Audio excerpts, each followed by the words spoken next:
This is Providence Television International, the game changer.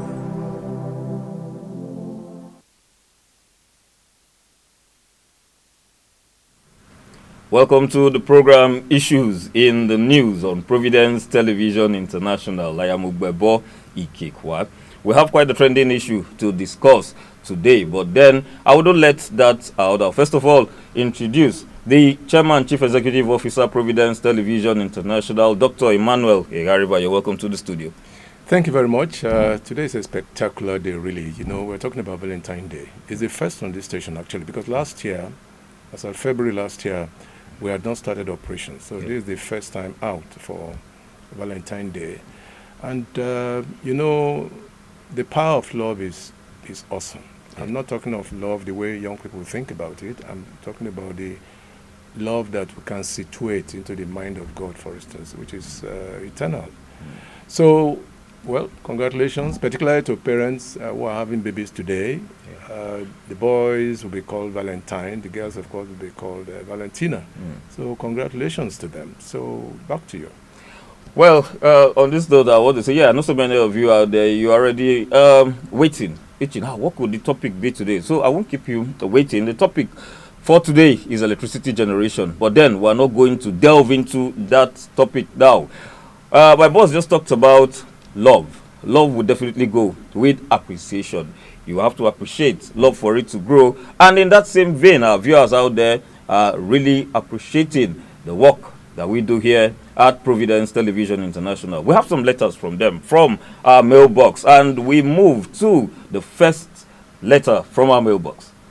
From Enogionwan Herabo, Benin City, Providence Television International is going higher every day. I'm so happy that it has become the best station in Edo State today. Oh, what do I say? What do I say about that? Well, we thank Nogioma. He has said what many people have said, maybe in a different way. We strive to be that, really, the number one station in this part of the country, and hopefully the best station perhaps in the whole country. But we are starting from somewhere. We want to thank the gentleman. He's in Benin, by the way. And yes, it has put a lot more pressure on us to do even more. For example, we cannot go lower than what we are doing now. We should strive for the skies. So thank you very much, Enogioma. We thank you very much. Please keep talking about us and keep telling others about us. Thank you so much. And that takes us to our next message from James Okechukwu, Brisbane, Australia. I wish to thank Dr. Emmanuel Egariba for the good job he's doing. It's hard to believe that the station is only 6 months old. For many of us in Brisbane, it is Providence all the way. Please keep it up. Well, that gentleman even knows where we came on. It's oh, that's amazing, really. Thank you very much. Thank you so much indeed. We are hoping that, yes, we'll reach to all the ends of the world. Brisbane, Australia, that's far out, okay? But we're happy that people are responding from all the corners of the globe. Yes, you are right. We're doing some fairly good job. We cannot praise ourselves. We need some of the things. We need some of these accolades that you're giving us. They propel us towards greater heights. So, is that John? Yeah, from John from Brisbane, Australia. So tell others back in Brisbane, not just in Brisbane, but also in other major cities in Australia. Thank you very much for being with us. And that brings us to our third message from our mailbox from Agatha Imohiosen, Barcelona, Spain. For many of us here, Providence Television International is number one. I really look forward to seeing Dr. Emmanuel Egariba in real life. My friends and I will be so happy to receive you here in Barcelona. Oh, Agatha, I can't believe this. I can't believe this. But, well, you're speaking from the depth of your mind, I should think. Thank you so much. Thank you so much indeed. Yes, I look forward to a very wonderful holiday in Europe. I've been to Barcelona. I was there way back in 1992. That was a long time, really. I was in Barcelona and Madrid. Spain then was what they called a developing country in Europe, but all that has changed now. Oh, these are wonderful cities. And holiday resorts, actually, Barcelona, beautiful city. So, well, you'll see me, Agatha, you'll see me in real life one of these days, and I hope that your friends, when I come, you have a party for me or something. I look forward to that. So, but thank you very much. You talked so well about Providence Television. That is the number one back in Spain among your friends. So, kudos to you. I must encourage you to watch more and more of some of our programs. And I believe that you'll be in good stead to even talk more about us in the near future. Exactly. And it will be promised that during that visit, Providence Television will definitely cover. Oh, yes. There's no doubt about it, because I'll be going on vacation. Yes, I have always looked forward to it, really. There are 2 cities, really, in Europe that I want to visit, by God's grace. Okay. Barcelona is one of them. And this is in Sweden, really. It's Stockholm. Okay. Yeah, Okay, the capital city of Sweden. I love Stockholm. So one of these days I should be there. Thank you. All right, and so we'll go down to the 4th message from our mailbox, where we have Franco Samudiame from Wisconsin, United States. He says, I'm always excited anytime I watch Providence Television International. I like your news presentations. Many thanks to Dr. Emmanuel Egariba and Ugbebo Ikikwa for the way they handle newspaper analysis. God bless you. Well, thumbs up for you too. Ikekwa, yes, a lot of people have talked about that. I have a cousin in the UK who talks about you on a regular basis, so that's a tonic for you. Yes, it is. But yes, all the way from Wisconsin, we must thank the gentleman who wrote in. Many more like that. I mean, actually, we just compress. There are so many. We can't really talk about everybody, but the most salient ones we pick and we share with our viewers all over the world. So once again, we thank you very much from Wisconsin, and I believe that one of these days, to the glory of God, we'll also be there. Exactly. Thank you so much. God bless you. And our 5th message from our mailbox, Ishaka Ishola from Ibadan, Nigeria, says Providence Television International is really the game changer. I like all your programs, but please, can we have one in Pidgin English? Kindly think about it. Thank you. Well, Ishola, thank you very much. As I often say in Yoruba, we like what you're doing. We like what you have said. Yes, and it's like you were reading our minds, actually, because only yesterday we had a little meeting. And I was telling Kekwa that, look, we need to have a program in Pidgin English. Exactly. That's very important, at least for people to have the perception of things from that kind of language paradigm. We are really looking forward to it. But I think this is an opportunity for me to even say that if you're interested in presenting Pidgin English programs on this station, please reach out to us. You can come to our station, 42 Igbesama Street, Benin City. You can miss that. Or you write to us straight. Okay? So, but we really do like what Ishola has spoken about. It means that you also have special interest in this station. Thank you so much. God bless you. And we'll move on to our next message from our mailbox. From Joseph Onoha, Pretoria, South Africa, says, by the grace of God, Providence Television International will reach for the zenith. Your programs are simply superb. Keep winning. The Lord is your strength. I say amen, and thank you very much. All the way from Pretoria. We've had letters from South Africa. We had one not too long ago from Johannesburg. This is coming from Pretoria. Actually, there are 2 major cities there. Pretoria, incidentally, is the hub, commercial hub. So, but yes, or administrative hub, actually. So, but we want to thank all of you who have written in, those that were featured today and those that will be featured in subsequent programs. You have prayed for us. We accept your prayers and kind words. And I hope that this will be a major push in our favor to be able to do more on this station. Again, let me say this. There are many programs that will still come up to the glory of God. Some health programs we're going to start again after the one we had with Professor Egeba not long ago. But we are working with some corporate bodies, with some organizations who are interested in sponsoring some of our programs. So kudos to you out there from Nigeria, from Africa, and all over the world. Yes. And now Just before we go into the main issue, there is a special message from the Chairman, CEO, Providence Television International. Well, actually, this today is Valentine's Day. I want to share this with our viewers. It's a piece of music, and it tells it all really. Let It Be. It was made popular by the Beatles, but this one is by Sheridan Brass, and I hope there is love in the air. This is what I want to share with you. Please take a listen. When I find myself in times of trouble, Mother Mary comes to me, speaking words of wisdom, let it be. And in my hour of darkness, she is standing right in front of me, speaking words of wisdom, let it be. Let it be, let it be, let it be, oh, let it be. Whisper words of wisdom, let it be.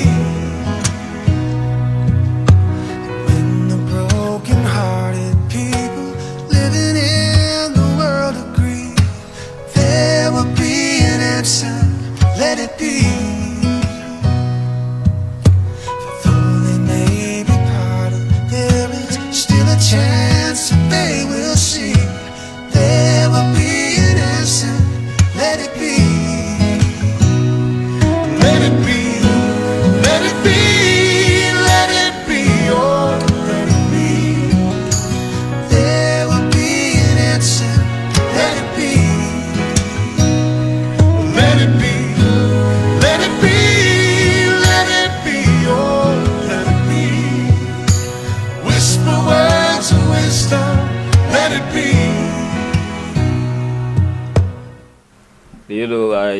I just got carried away with that. I didn't really want that to stop. I don't know if it had the same effect Yes, on you. well, love is in the air, and I guess the power of love, as I said, is so huge and so awesome. But the kernel of that really is that no matter what you're going through, let love be the answer.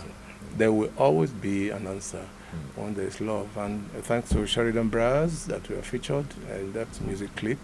That music was made out of good musicianship, really, and it was made popular by the Beatles way back in the 60s. So that was my love for you, from all of us, Providence Television International, to you, our viewers, anywhere, everywhere you are on the globe. Thank you. And now to the issue in the news: electricity generation. Just 2 days ago, for the second time in the year 2025, the national grid collapsed again, throwing the nation into total darkness. What does this portend for, first of all, manufacturers and individuals, entrepreneurs?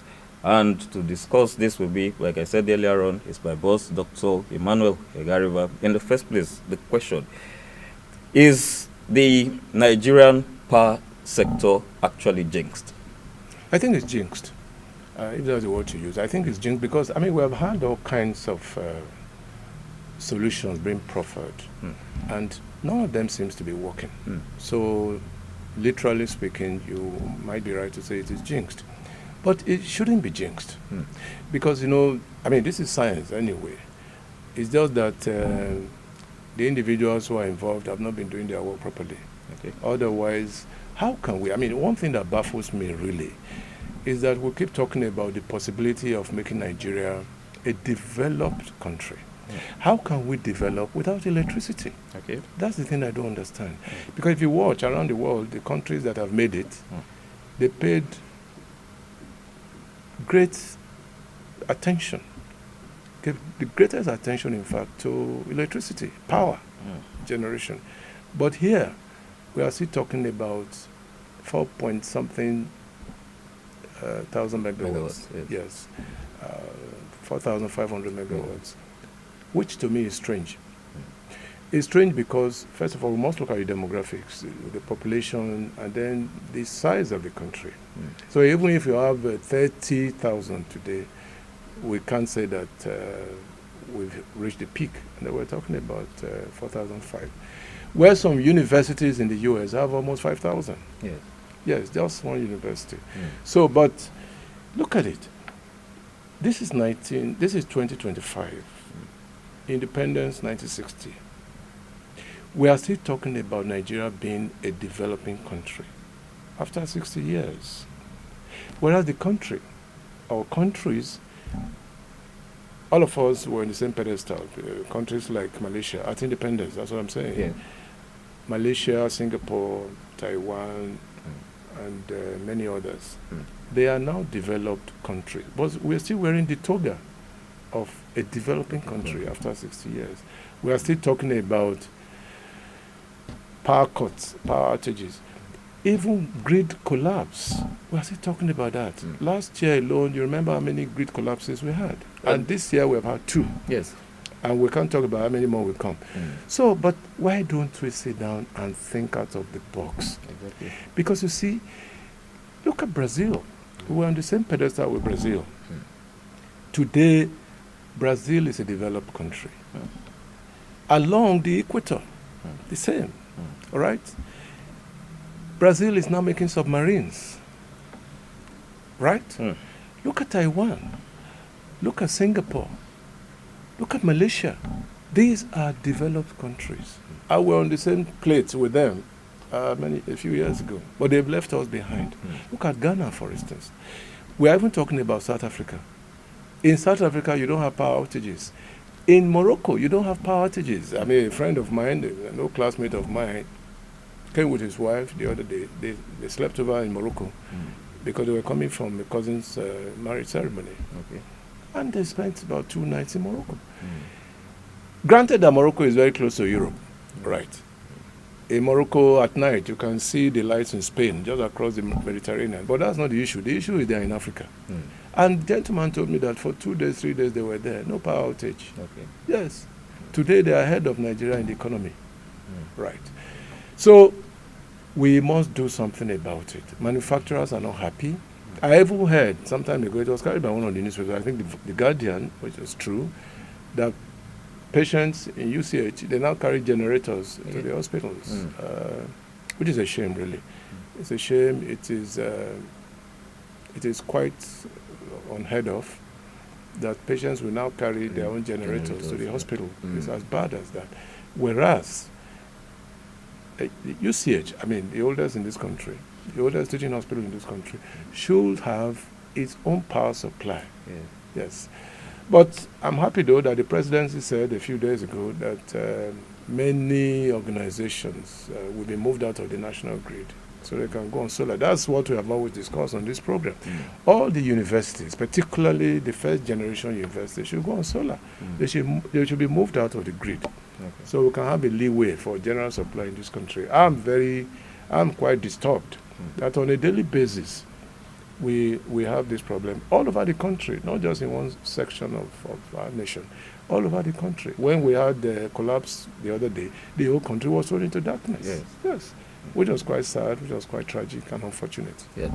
I've always talked about expatriates, and some people who have wondered, why do I always advocate expatriates? If the engineers that we have here cannot handle the problem, do you think that the expatriates should be invited to help us solve this issue of grid collapse all the time?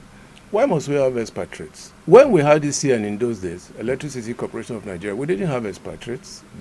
These facilities were manned by Nigerians and they were working. Okay? But I think the problem is we are putting the wrong people to man the right places. Okay? When you have the right people in the right places, you won't have problems. No, I'm sure you won't have problems. People who have nationalistic tendencies. And this is odd, really. I mean, year in, year out, we have budgets. State government, they budget for diesel for government houses. Yes, they budget for diesel. And I think the same goes for other establishments higher up.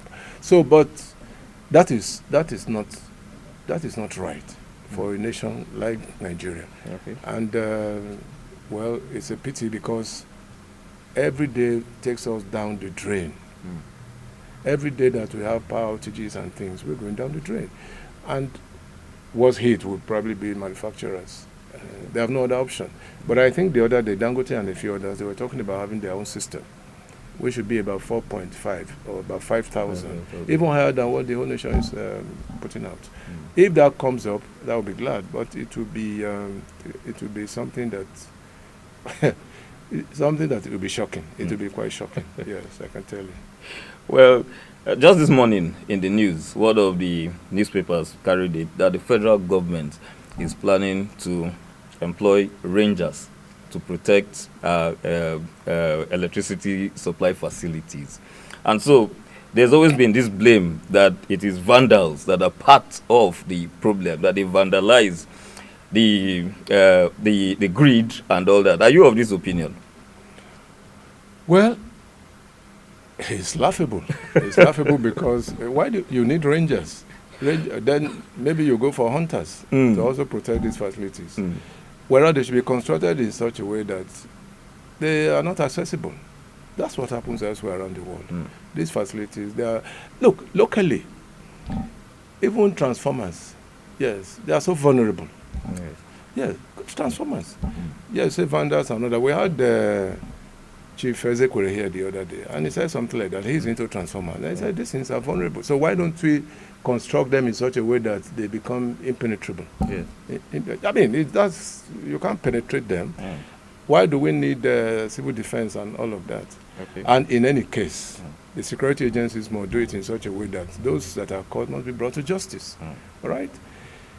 Copper, that's what they're looking for in all some of these facilities. Yes. Very expensive. So we must protect. You're right, the federal government, maybe the methodology is wrong, but surely we must protect. And we must build such facilities in such a way that you cannot penetrate them.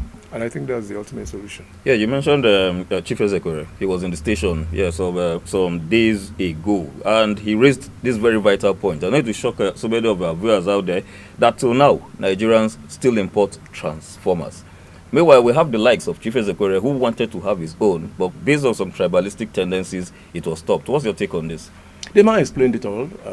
Thank God for him. He said it, that he was going to sign an MOU. Yes. And he will have been the only one, really, in the whole of West Africa. Not refurbishing transformers, No. but building transformers, creating a template for us to have new transformers. And guess what happened? They went to Abuja. According to him, that the gentleman who was at the head in NEPA said, no, you can't have the thing in Benin, take it to up north, maybe in Kaduna. Yes. And that stalled the whole thing. Because the man had his facilities here. He had his company here. He had the large expanse of land that he bought for this purpose. Yeah. But it was stalled. That's where we are. What is even so strange is that when your transformer goes bad, these things are supposed to be the properties of NEPA, but they ask the communities to contribute. Exactly. Okay? And it's their properties. So why must that be? They ask the sometimes this thing goes bad and it stays bad for months. The whole community or communities are thrown into darkness. Yes. NEPA will be waiting for people to contribute, whereas it's their property. Why don't they fix the property? After all, they collect bills, or they are paid money course. at the end of the month on a regular basis. Yes. So why don't they take from that and fix the transformers? Exactly. Yes. That actually And brings the burden me, still comes to the consumers. It Yes. doesn't make sense. It brings me to my next question. From the angle of the law, can this be seen as extortion when NEPA compels you that residents in the area must pay before their transformer is fixed? Of course, and in any case, it's not even what causes the problem. It's not the fault of the residents? Of the residents. No, it's not. They are vandalized, and you ask the people to pay. Why don't you protect the transformers in such a way that they are not open to vandalism? For example, some of these transformers, they have no lock, so people just opt in and opt out the way they feel. Some electricians even go there and manipulate one or two things outside the knowledge of NEPA. I mean, we all know these things, okay? So, but when it now goes back, the burden now comes to the residents. Yes, and sometimes when they don't respond according to the will of NEPA, the transformer stays there for months. Some have been in darkness for 6 months, waiting for the right time and the right attitude, from NEPA to do the right thing. So this is my take, and I believe that I pray that somebody somewhere should be listening or watching this, so that the people are not unnecessarily shortchanged because it's their right to have electricity, particularly when they pay. Yeah. Okay, when they pay, they have the right. All right, so it's something in jeopardy, and the people don't even believe NEPA anyway. When they come, they tell you, "Oh, we are going to fix it," possibly as a result of their own incredulity. For example, they don't. I mean, everything that NEPA says, they take with a pinch of salt. So, but this could change. It's an attitudinal problem. Let us begin to have a new orientation as per NEPA customer relationship. That's the one thing that I really look forward to. All right. Just before we go, if you remember very well, in the telecoms industry, when the influx of some of the key players, when they came in, there was competition. Do you think that the same kind of thing can happen in the energy industry? That would be the ultimate, because right now, whether we like it or not, it's a kind of monopoly. But when we have serious competition, as per the ability of the players to provide electricity on their own terms, they won't have this kind of problem. We won't. Okay, you remember time was when, what was it called again? I think it was it Nitel or something? Nitel. Yes. You will queue from here to about 200 kilometers just because you want to make a phone call to a cousin in England. Yes. You will leave your house and go to Nitel, go and make a phone call. But then suddenly Obasanjo, and thank God that Obasanjo did, he changed that template. Initially it was difficult. I mean, the line I use now, I bought it for about 14,000. Yes. 14,000. Now it's less than 1,000. They even beg you to come and... that's what competition can do. So if we have serious competition in the energy sector, particularly in electricity, we won't have any problem. We won't have a problem. Let the headache be borne by the operators. Okay. Yes, not the government. Because you see, the government has a lot on its table. Let us privatize some of these things. They can go into government private partnership. But ultimately, I think they should just be left. Because after all, government is not involved in telecom. Exactly. They are private. They are privately owned. They are making their money, yes, but they must pay tax to government. That same attitude or that same paradigm should be the one to follow in electricity supply for the people of this country. All right. Much as I said that just before we go, this just struck me. So a few months ago, the telcos came out and said they wanted to increase tariff. And one of the reasons they gave was that they don't depend on your energy source, that they run on diesel most of the time. So there seems to be a ripple effect. No light. These people run on their diesel, and now they are saying the price hike is based on such tenets. Are you of this opinion? Well, everything radiates around whether you're talking about PMS or you're talking about diesel. I had a good laugh the other day, a couple of days ago. They said, oh no, the price of diesel has come down. And the differential was probably just by 100 naira or something. And that it has come down. That's what they mean by that. Yeah. Yes, you cannot blame the operators. Okay. Yes, the reason being that they run their generators on a daily basis. But I think that side by side, they make a lot of profits. Don't make any mistake about it. They make a lot of profits. Let us take some considerable chunk of that to service the people. Okay. Because you can't do. I mean, there is no household now where you don't have up to about 3 or 4, 5 handsets, for example. So they make a lot of money. But government must regulate the activities in such a way that the output does not become a burden to the end users. Yes. All right. Well, thank you so much. It has really been quite an interesting one. Well, as usual, the CEO has a parting shot. Well, the parting shot is, I want to talk about one of the operators, the telecom services. I mean, it's been back and forth, really. Yeah. At a point in time, they said they raised about 200%. Okay? Yes. And now they are down to about 50%. Right, but... Labour has said that they're giving them up to March. Yeah. I don't know if they are going to picket the offices or they just go on work stoppage. But either way, I think that it was a rip-off, quite a huge rip-off. At a time when people are still groaning under the pains of electricity supply, the pains of PMS, and all of that. So to add this to it, it means that you really want to obliterate the people. You know, which to me is totally outlandish.